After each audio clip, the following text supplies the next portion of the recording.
growing up, I always knew Eli as the kid from around the corner, who was really good at Hebrew.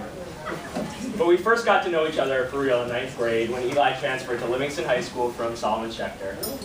Eli was this new kid in school. He was 6 feet tall, really good-looking kid. He played varsity baseball and basketball and soccer, and all the girls loved him.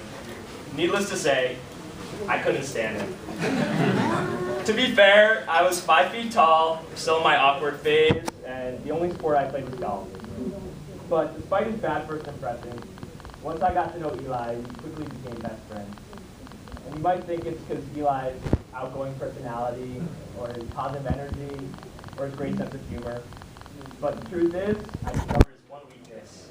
He was a Mets fan. That's not a weakness. As a diehard Yankees fan, though, it always helps to have a few Mets fans around so I can really appreciate all those World Series championships that we have. Okay. But as we started getting older and going out more, somehow Eli always seemed to be missing from all of the action. And I started noticing a little pattern. Hey, Easy, I said, are you coming to the homecoming game tonight? Sorry, guys, I've got Shabbat dinner with my family.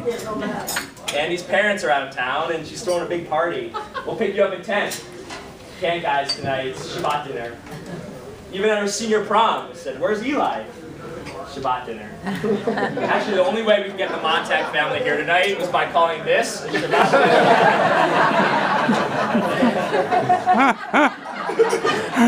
To be honest, I always thought Eli was missing out until I got invited to my first Shabbat dinner at the Montag. The night started off with Steve's beautiful chanting of the Kiddush, as we all heard tonight.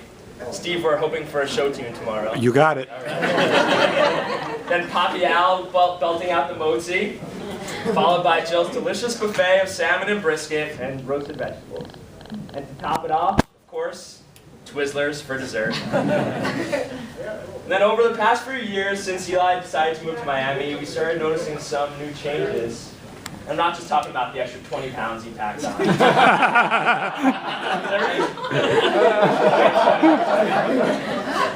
First of all, if I had Eli's complexion and internal body temperature, I might think twice before moving to the tropical climate. He goes through about $40 of sunscreen every week just to avoid third-degree burns. His face became one big giant freckle. And in the Miami heat, he sweats so much that he keeps a spare shirt in his car for midday outfit changes. But when Eli told me he decided to adopt a stray cat named Scotty, at first I thought it was a little weird, but at least his intentions were good. Then I started getting text messages, pictures of Scotty. Scotty around the apartment. Scotty on top of the TV. Scotty on the toilet. And then it got progressively weirder. Eli and Scotty snuggling on the couch. Scotty licking Eli's face. Eli licking Scotty's face. I'm still waiting for that video of Eli and Scotty wearing matching top hats and canes, dancing a choreographed tap dance to the Meet the Mets song. But when we made our next trip down to Miami and met Nella for the first time, I finally figured out what all of Miami hype was about. I also realized what Eli was searching for in a wife all these years. Thin, blonde, older woman who's a health nut, has her own successful business, and strong family values. In other words, he was looking for his mother.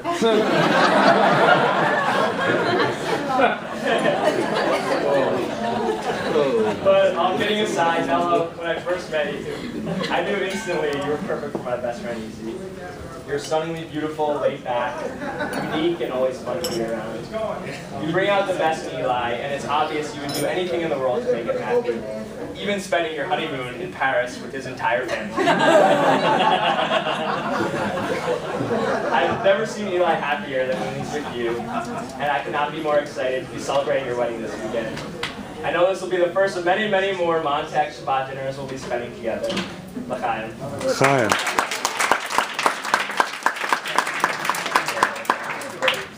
Just a couple words.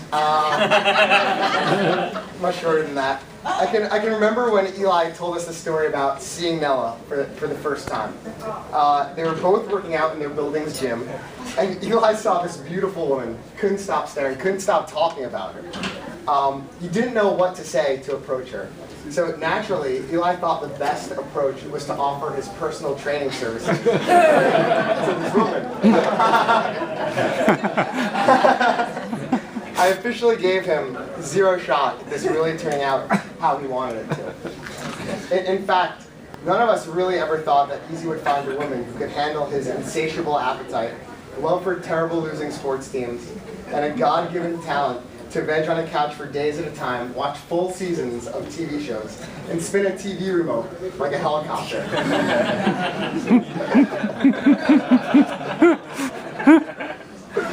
Noah, we know you haven't changed these quirks, but you've joined us in loving him for them all. The only thing bigger than Eli's appetite is his heart. We're all looking forward to celebrating tonight, your love this weekend, and making more memories.